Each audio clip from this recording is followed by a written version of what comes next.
Now to extra perspective on the released surveillance video from inside Robb Elementary, where 19 children and 2 teachers were gunned down inside 2 classrooms. Joining us is Robert Almonte, a former U.S. Marshal for the Western District of Texas from 2010 to 2016, which includes Uvalde, and Deputy Chief with the El Paso Police Department. Prior to that, he has more than 3 decades of law enforcement experience. You've been able to see the video, Robert. Thank you for taking some time tonight. What is your reaction to what you saw? I don't think I have the proper words to describe my reaction, at least not for your TV audience. A roller coaster of emotions and anxiety as I'm watching these officers in the hallway, anxiety, waiting for some of them, or at least one of them, to make the decision to go attack the shooter. And, I've received active shooter training throughout my career. And we're trained to go and take out the threat.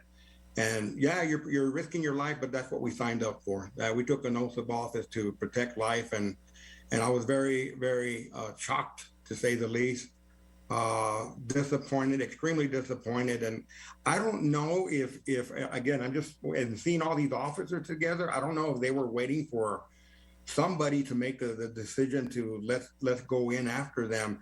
And then especially when the officers showed up and they had ballistic shields and helmets on, they should have been at the very front of the line, and then all the other officers behind them, and just going directly to the classroom, doing whatever it would take to take this gunman out and possibly saving some of the 21 lives that were lost. And in all probability, yes, maybe an officer or some officer would have been killed, but I mean, that's what we're paid for. That's what we're trained to do. And we're trained to take out an active shooter right away. You don't wait, you don't hold back, you don't set up a command post.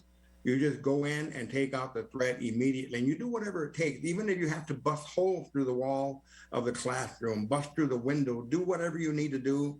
But this subject should have been immediately overwhelmed from the get-go, and unfortunately, that's not what happened. With all your decades of experience and all the training that goes into this, and what we've seen since 1999 with Columbine, and the way that active shooter situations are handled, of course, as you've mentioned, the immediate reaction is to go in and eliminate the threat. You have that many police officers immediately in there, at least 3 in the initial moments, and then several more in the minutes that follow. Plus, you hear gunfire at some point.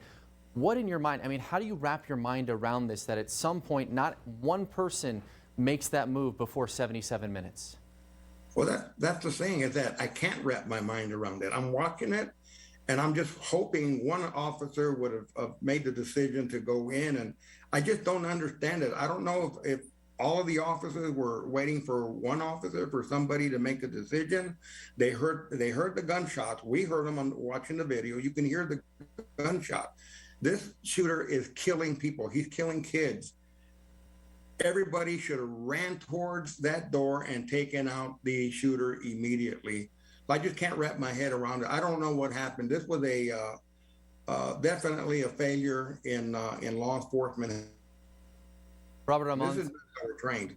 Robert Almonte with 30-plus years of law enforcement experience. Thank you so much for taking the time and providing that extra perspective here on ABC 710 tonight.